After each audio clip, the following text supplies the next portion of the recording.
Gusto nyo makatapos, mag-prepare kayo. Gusto nyo ng trabaho, prepare yourself. Because the time na hindi kayo nag-prepare, piniprepare nyo yung sarili nyo para mag-what? Mag-fail. It's a simple concept, but you don't want to accept. Bakit? We don't want to prepare, sir, kasi masarap sa ngayon. Pero pagdating ng panahon, iiyak-iyak kayo. Kasi si sir, kasi ganito. No, you choose to not to prepare. Pero nakakaslungkot nga, bakit?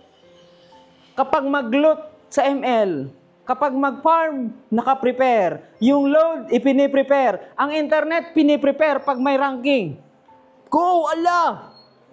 Tapos ngayon, kapag mag-TikTok, gusto niya mayroong viral na TikTok, susundin, ipiprepare niya yan. Ilang beses ipapractice yung sarili, yung sayaw, bago niya i-upload. Bakit pagdating sa pag-aaral ninyo, you don't prepare? Pinapagalitan ko, hindi. I'm just reminding you, you must prepare yourself because yung buhay is mas malaki, mas mahirap pag hindi kayo nag-prepare.